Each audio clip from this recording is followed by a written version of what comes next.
The rain was the kind that soaked through everything: fabric, skin, bone. Elara Kingsley stood outside Lumiere, the restaurant with the Michelin stars and the wait list that stretched 3 months deep, watching her life implode through floor-to-ceiling windows streaked with water.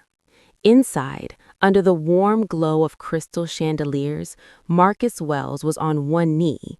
The ring caught the light, a massive emerald-cut diamond that probably cost more than Elara's annual salary. The woman he was proposing to threw her hands over her mouth in that universal gesture of shock and joy, tears streaming down her perfectly contoured cheeks. That woman was Victoria Ashford, Elara's boss, the creative director who had mentored her, praised her work, invited her to after-hours drinks where they'd bonded over bad reality TV and worse ex-boyfriends. Except Marcus wasn't supposed to be Victoria's ex. He was supposed to be Elara's future. The anniversary card in Elara's hand was disintegrating, the ink running, but she could still read the words she'd written that morning.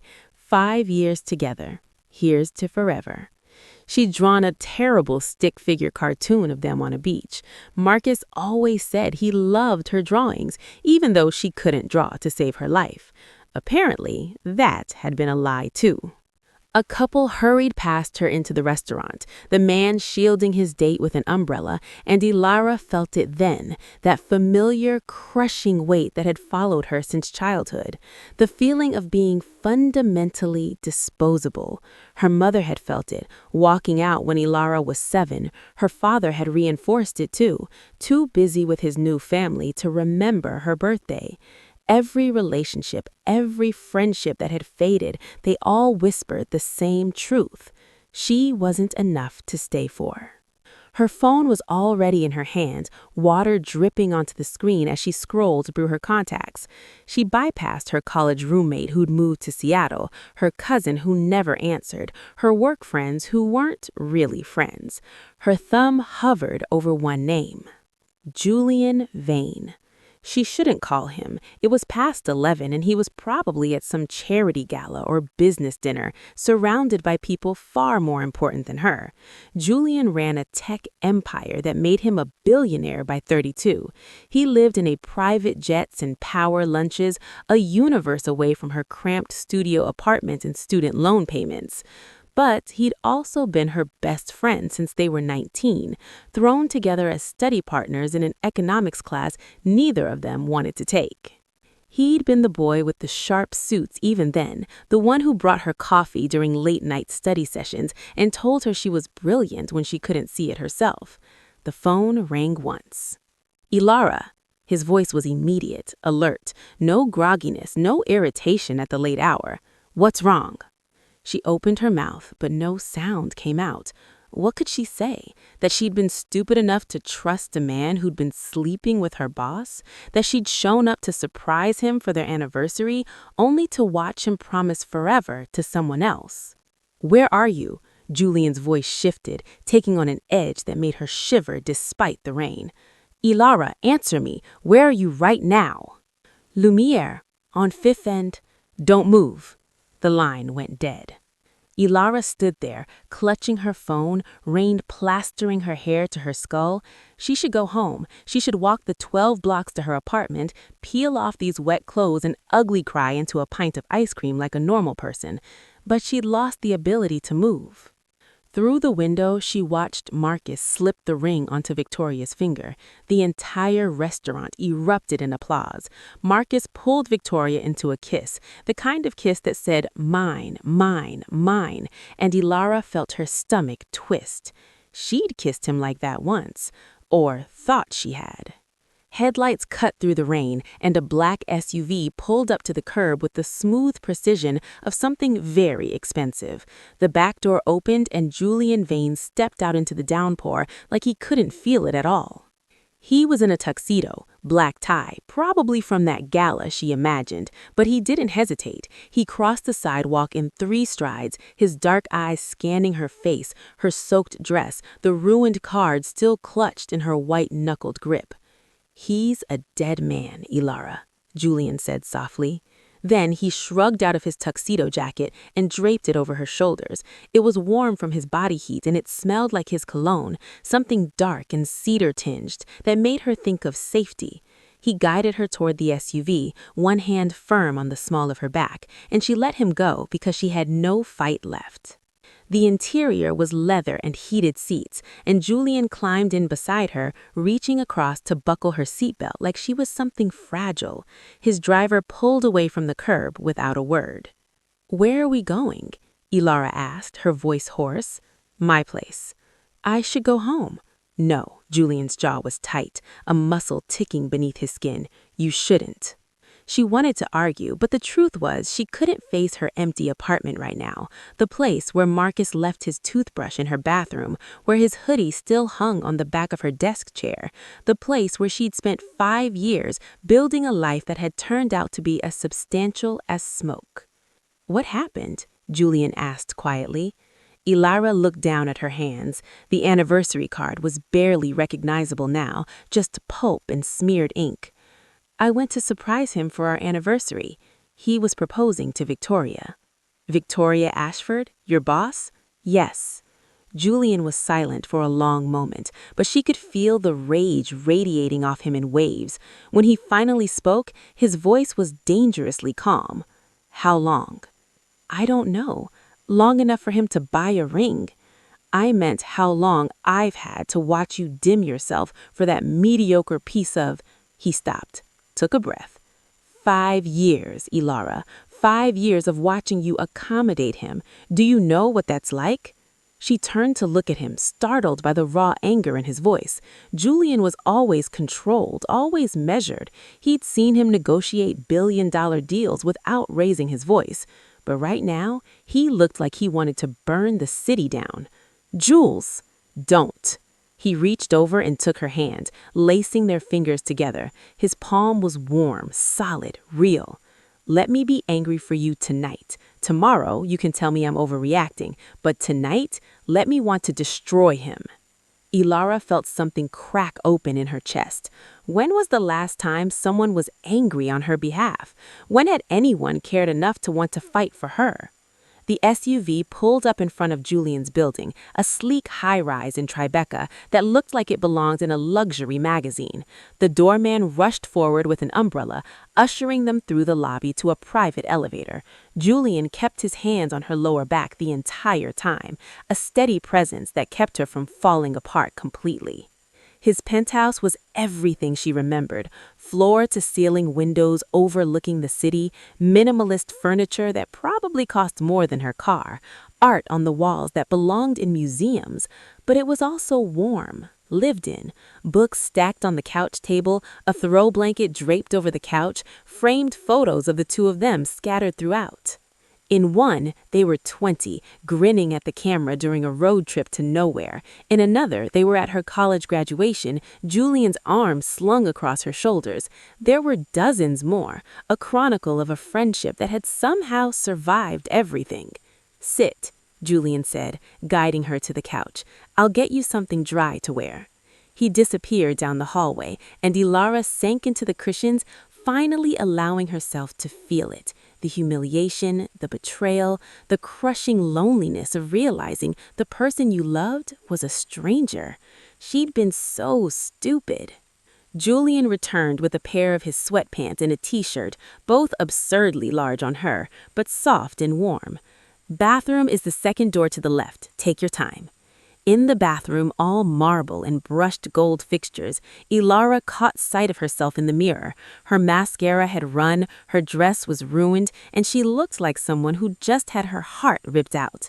She peeled off the wet clothes and changed into Julian's things, the fabric swallowing her whole.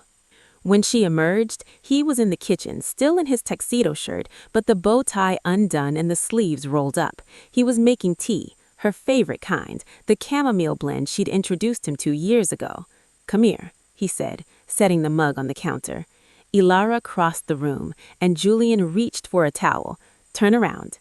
She did, and she felt his hands in her hair, gently squeezing the water from the strands. It was such a simple gesture, but there was something achingly intimate about it. She could see them in the reflection of the window, her small and drowning in his clothes, him focused entirely on taking care of her. Their eyes met in the glass, and for a second, something shifted. The best friend mask slipped, and she saw something in Julian's expression that made her breath catch. Hunger. Possession, a heat that had no business existing between friends. His hand stilled on the back of her neck, his thumb tracing small circles against her skin. "Elara," he said softly, and his voice was rough in a way she'd never heard before. She should turn around, she should step away, but she couldn't move, caught in the intensity of his gaze and the reflection. Then the moment shattered. Julian cleared his throat and stepped back, running a hand through his dark hair. "You must be exhausted. Guest room is ready, or you can take my bed. I'll sleep on the couch." "Jules, this—" Elara woke to sunlight streaming through unfamiliar windows and the smell of coffee. For a blissful moment, she forgot where she was. Then it all came crashing back. Marcus, Victoria, the rain, Julian's hands in her hair. She was in Julian's guest room, which was nicer than her entire apartment. The sheets were Egyptian cotton, the mattress was probably worth thousands, and there was a bouquet of fresh peonies on the nightstand, her favorite flower. She didn't remember mentioning that recently, but somehow Julian had known. When she emerged, showered and wearing one of Julian's button-downs over the borrowed sweatpants, she found him in the kitchen. He'd changed into jeans and a Henley, looking unfairly handsome and completely at ease, like he hadn't rearranged his life to take care of her. "Morning," he said, sliding a cup of coffee across the counter. 2 sugars, a splash of cream. Exactly how she liked it. "Did you sleep at all?" she asked. "Enough." He studied her face, and she knew he was cataloging every sign of distress. "How are you feeling?" "Like I got hit by a truck." "That's fair." Julian leaned against the counter, his expression serious. "I need you to listen to me, Elara. Really listen." She clutched the coffee mug, bracing herself. "You can't go back to your apartment right now. You can't go to work where you'll see Victoria. You need space to process this without being reminded of him at every turn." "Jules, I can't just hide."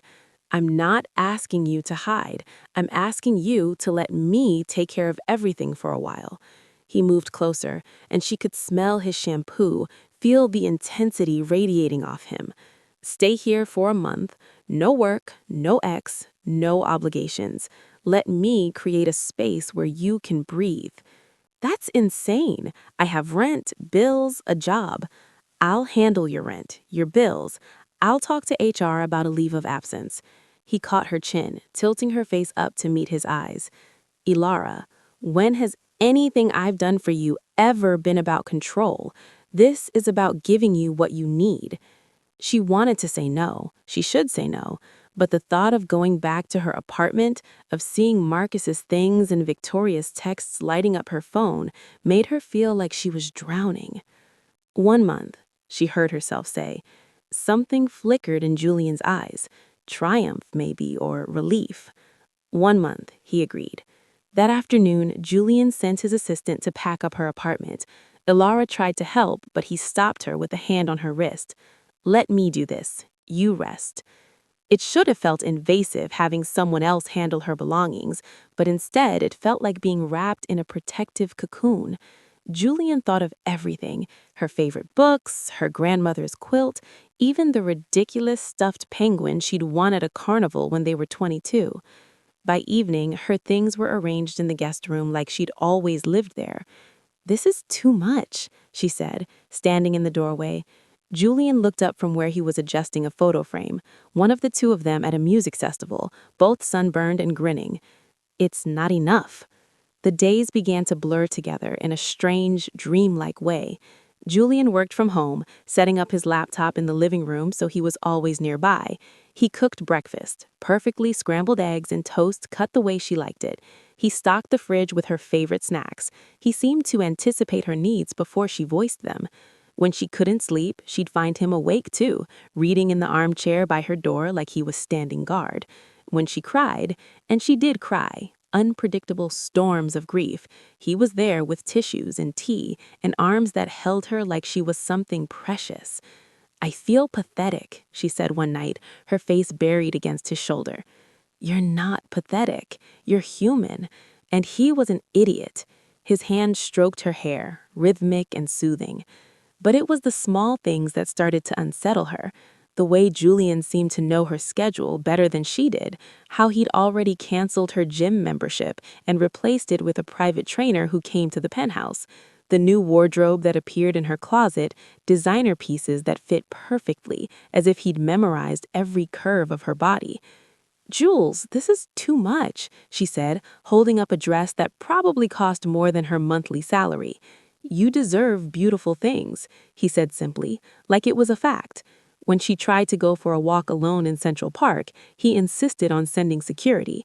"The city's dangerous," he said, his voice leaving no room for argument. "I've lived here for 10 years, and now you're living with me, my rules." There was something in his tone that sent a shiver down her spine. Not quite possessive, but close, like he was drawing a line in the sand, claiming her space as his territory.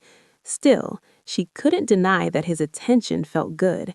After 5 years of accommodating Marcus, skipping events because he was tired, changing plans to fit his schedule, making herself smaller to fit his life, Julian's laser focus on her needs was intoxicating. He remembered everything. The book she'd mentioned wanting to read 3 years ago, it appeared on her nightstand. The way she liked her eggs, he mastered it after one attempt. Her childhood comfort movie, they watched it on a rainy Saturday, his arm around her shoulders, their fingers tangling in the popcorn bowl. One evening, they sat on his balcony overlooking the city, wine in hand, the skylight glittering like scattered diamonds. The air was warm, summer settling over the city like a blanket. "Do you remember sophomore year when you dated that guy from your art history class? Brad? God, that was a disaster. You cried on my couch for 3 days." Julian's voice was soft, but there was an edge to it. "He told you that you were too intense. Do you remember what I said?" Elara looked at him. "You said he was an idiot who couldn't handle a woman with opinions. I also said," Julian turned to face her fully, and the intensity in his dark eyes made her pulse skip, "that someday someone would be smart enough to see you for exactly what you are, and they'd never let you go." The air between them thickened. Elara's breath caught as Julian reached over, tucking a strand of hair behind her ear. His thumb lingered on her cheek, and she could feel the warmth of his skin, the barely leashed tension in the set of his shoulders. "Jules," she whispered, but she didn't know what she was asking for. He pulled back, breaking the moment, but not before he saw the hunger flash across his face. "More wine?" She nodded, not trusting her voice. That night, lying in bed, Elara couldn't stop thinking about the way he looked at her, like she was something rare and precious, like he wanted to devour her whole. It should have scared her. Instead, it made her feel powerful for the first time in years. By the second week, Elara started to notice the changes. Her old credit cards stopped working. When she called the company, they informed her they'd been paid off and closed, at the cardholder's request. Except she hadn't requested anything.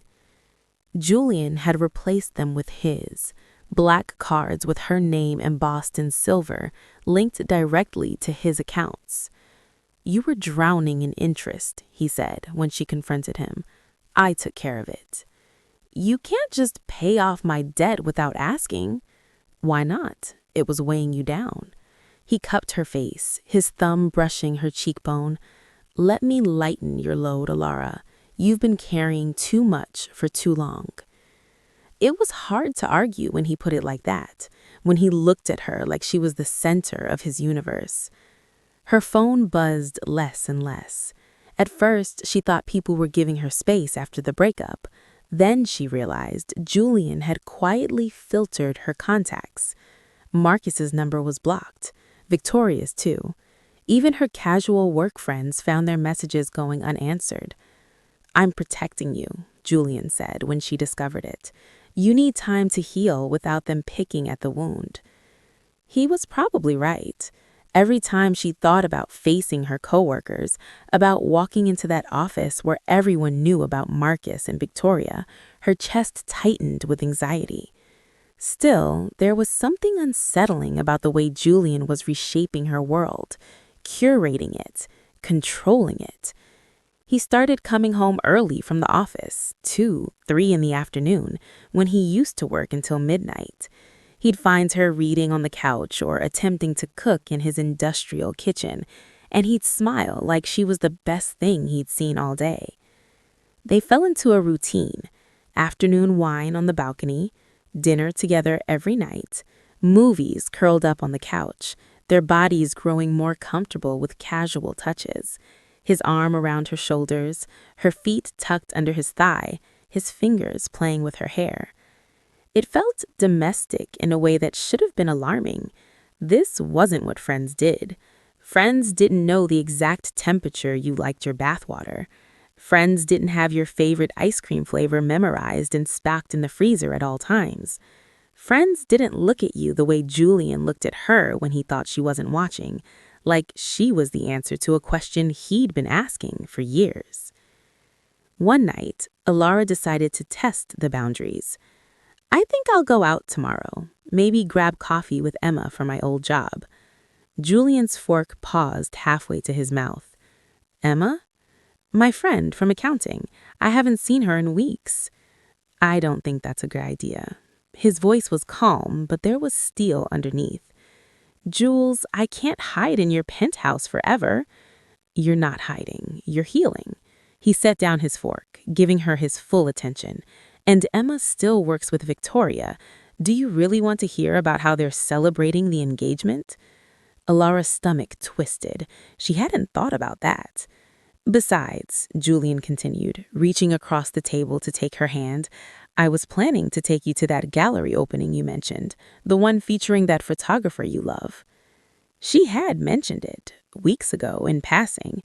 The fact that he remembered made her heart stutter. "How do you do that?" she asked softly. "Do what?" "Remember everything, the little things.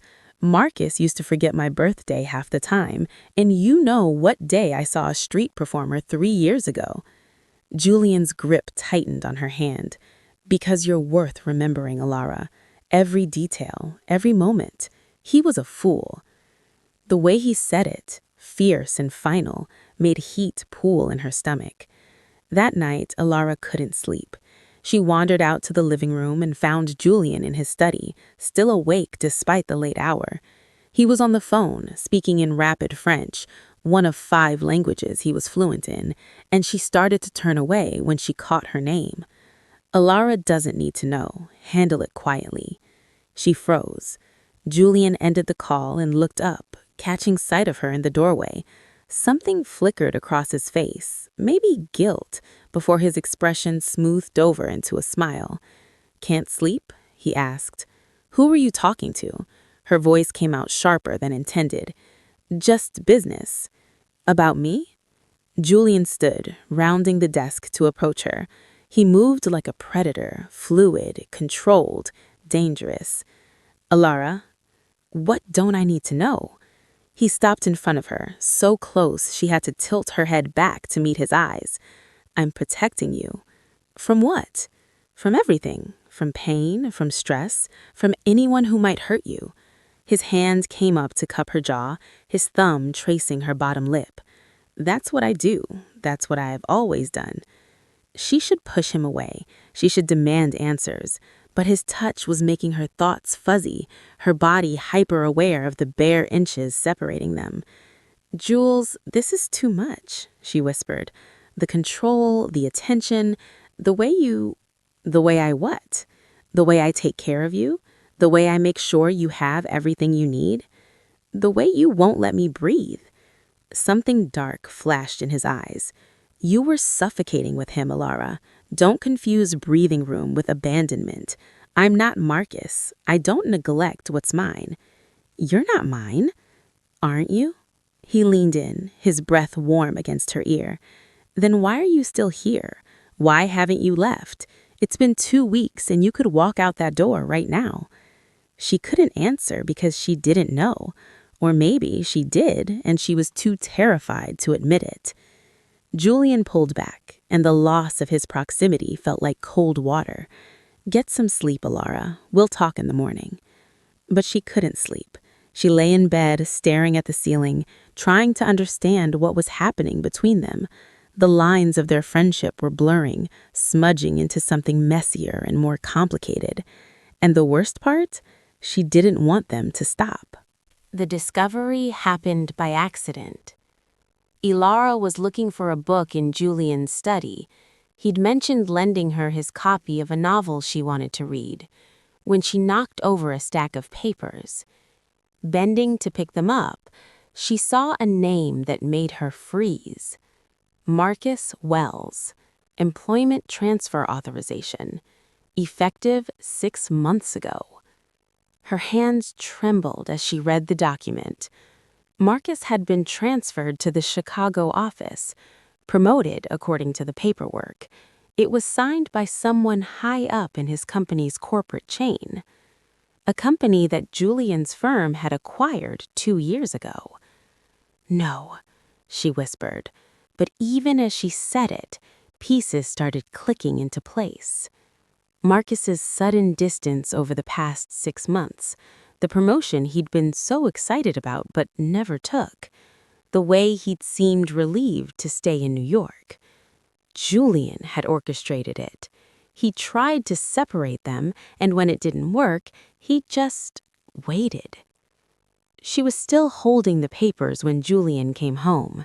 He took one look at her face, at the documents in her hands, and went very still. "Elara, how long?" Her voice shook with fury and betrayal. "How long have you been manipulating my life?" Julian closed the study door behind him, his expression carefully blank. "It's not what you think." "Really?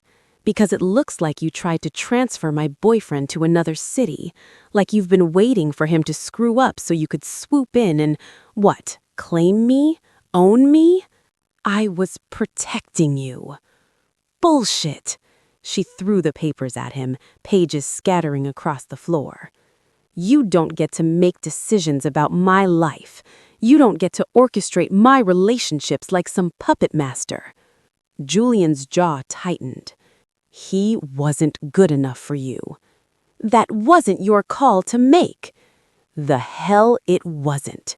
Julian advanced on her, and there was something unleashed in his expression now, something he'd been holding back for too long.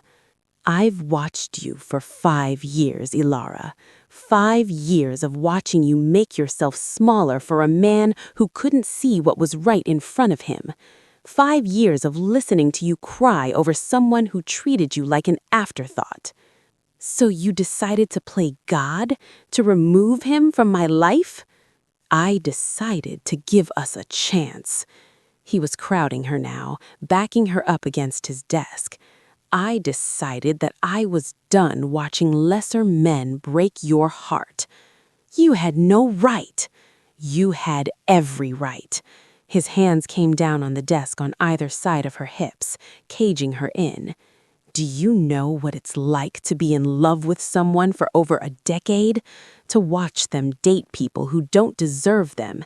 To bite your tongue while they settle for mediocrity?" Elara's breath caught. "What?" "I've been in love with you since we were 20 years old." His voice was raw, stripped of its usual control. "Since that night in the library when you fell asleep on my shoulder and I realized I'd destroy anyone who hurt you. Since the morning you made me terrible coffee and laughed at your own jokes. Since every moment I've known you." She couldn't breathe, couldn't think. Julian's face was inches from hers, his dark eyes burning with an intensity that should have terrified her. "I've been patient." His voice dropped to something dangerously soft. "I've been the friend, the confidant, the shoulder to cry on. I've watched you give your heart to people who crushed it. And yes, I tried to remove Marcus from the equation because I was tired of watching him waste you." That's... She struggled to find words. That's obsession, Jules. That's not love. Isn't it? One hand came up to cup her face, his thumb tracing her jaw. Isn't it? I know you better than anyone. I know you take your coffee with 2 sugars. I know you cry at sad commercials but refuse to cry in people. I know you hum when you cook and you read the end of books first because you hate surprises. I know every version of you, Elara, and I love them all. Tears burned behind her eyes. You can't just decide we're supposed to be together. I'm not deciding anything. His other hand came to rest on her waist, his thumb stroking slow circles through the thin fabric of her shirt. I'm just finally telling you the truth. What you do with it is up to you. The air between them was electric, charged with years of unspoken want. Elara's heart was hammering against her ribs, her body hyper-aware of every point where they were touching, his hand on her face, his fingers on her waist, the solid warmth of him surrounding her. I should leave, she whispered, but she didn't move. Then leave. Julian's voice was rough, strained. Leave that door, Elara. I won't stop you, but we both know you don't want to. You're wrong. Am I? He leaned in, his lips brushing her ear. Your pulse is racing. Your breath is short. You're leaning into my touch instead of pulling away. She wanted to deny it, but she couldn't. Because he was right. Her body was betraying her, responding to him in ways that had nothing to do with friendship and everything to do with the dangerous chemistry that had been building between them for weeks. Jules, she breathed, and it sounded like a plea. Tell me to stop. His nose traced her line of jaw.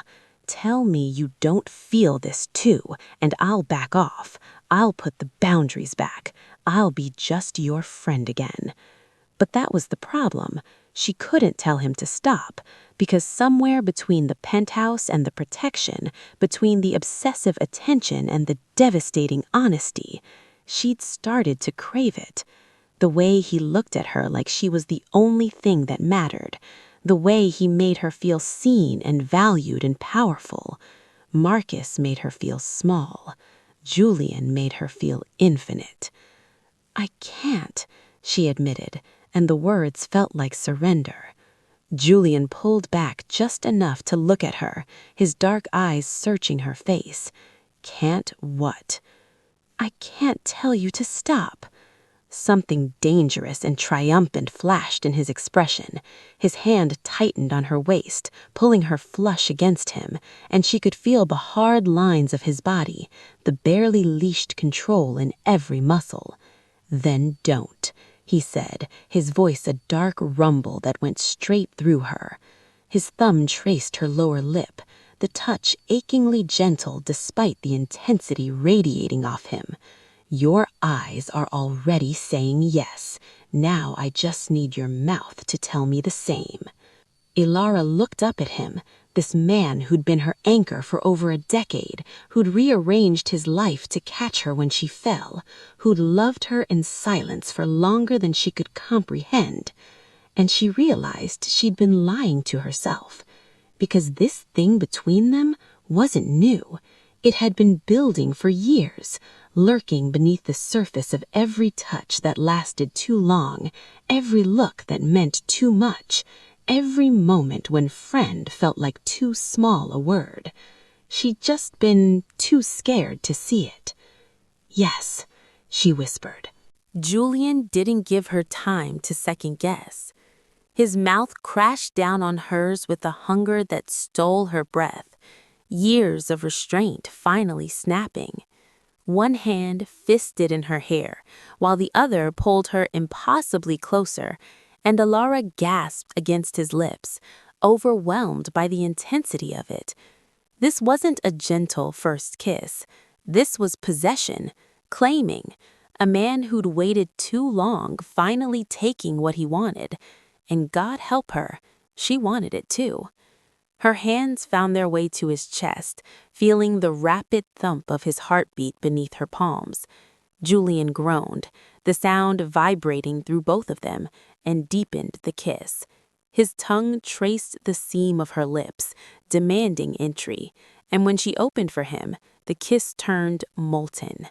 He tasted like coffee and mint, and something uniquely him, something she wanted to drown in. Her fingers curled into his shirt, holding on for dear life as he kissed her like she was oxygen and he was suffocating. When they finally broke apart, both breathing hard, Julian rested his forehead against hers. "I've wanted to do that since the day I met you." Elara's laugh was shaky, breathless. "That's a long time to wait. You have no idea." His hand cupped her face, his thumb stroking her cheek. "But you're worth it. You've always been worth it." She should probably feel conflicted. She should worry about moving too fast, about what this meant for their friendship, about the fact that Julian had manipulated her life in ways that should infuriate her. But standing here in his arms, feeling cherished and desired and powerful, all she could think was that this felt right in a way nothing ever had before. "What now?" she asked softly. Julian's smile was slow and devastating. "Now I take care of you the way I've always wanted to. No more pretending, no more boundaries, just us." "That sounds overwhelming, intense." His thumb traced her lower lip again, a touch that sent heat pooling low in her stomach. "It is. I'm not going to be easy, Elara. I'm possessive and jealous, and I will never let anyone hurt you again." That should scare me. But it doesn't. It wasn't a question. Julian knew her too well. "No," she admitted, "it doesn't. That probably says something terrible about me. It says you're finally letting yourself be loved the way you deserve." He kissed her again, softer this time, but no less intense. "Stay with me. Not as a guest, not as a friend. Stay with me." Elara's heart pounded. This was it, the line. Once she crossed it, there was no going back. Their friendship would be irrevocably changed, reshaped into something new and terrifying and utterly consuming. But when had Julian ever let her fall? "Okay," she whispered against his lips. His answering smile was blinding. They spent that night talking, actually talking.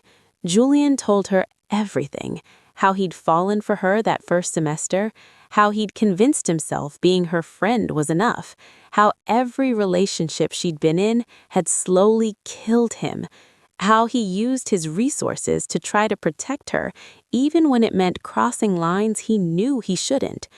"I'm not proud of it," he admitted. They were on the couch now, Elara curled into his side, his fingers playing with her hair. "The thing with Marcus was wrong. I know that, but I couldn't watch him dim your light anymore. You should have told me how you felt. Would you have believed me, or would you have thought I was just another guy trying to sabotage your relationship?" She didn't have an answer for that.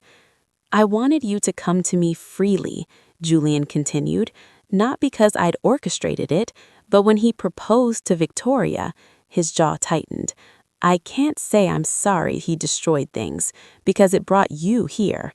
Elara tilted her head back to look at him. "You're kind of terrifying, you know that." "Only when it comes to you." He kissed her forehead. "I told you, I'm not easy." "Good. I'm tired of easy. Easy doesn't remember my favorite flowers. Easy doesn't rearrange their entire life to catch me when I fall. Easy is boring," Julian agreed, "and you deserve extraordinary."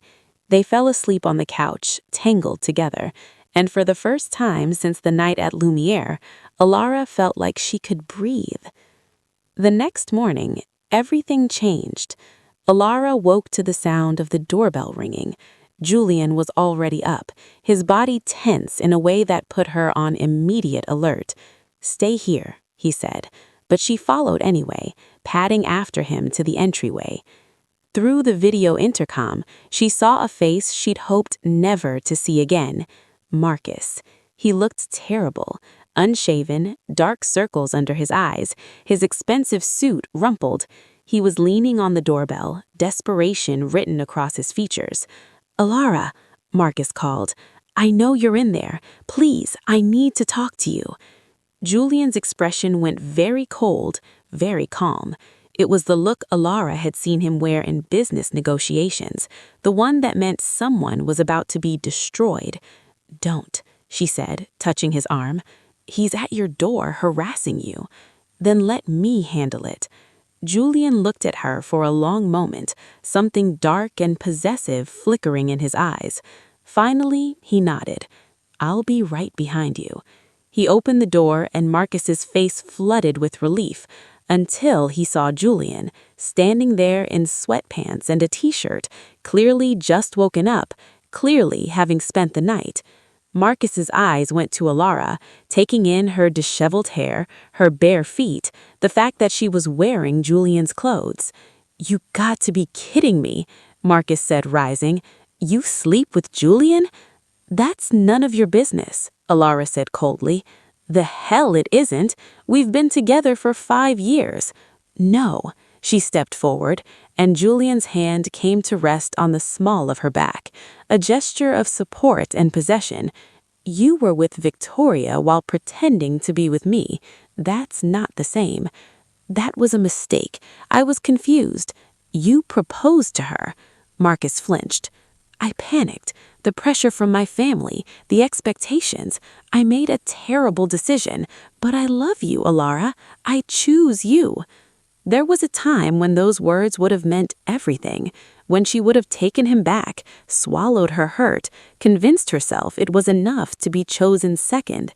But that was before Julian, before she'd learned what it felt like to be someone's first choice, their only choice, their entire universe. "It's too late, Marcus." "Is this about him?" Marcus jabbed a finger at Julian. "Did he put this in your head? Turn you against me?" Julian's hand tightened on her back, but he didn't speak. He was letting her handle this, trusting her to fight her own battles. That trust meant more than anything. "This is about me finally realizing I deserve better than someone who made me feel disposable." Elara straightened her shoulders. "You made your choice. Now I'm making mine." She turned and walked back into the penthouse. Julian followed, but not before pausing in the doorway. "If you come back here," Julian said, deadly quiet, "I will destroy you, your career, your reputation, everything. I told Elara you were a dead man, and I meant it. Stay away from her." He closed the door in Marcus's face. Inside, Elara was shaking, not from fear, but from adrenaline and something that felt like power. She'd done it. She'd chosen herself.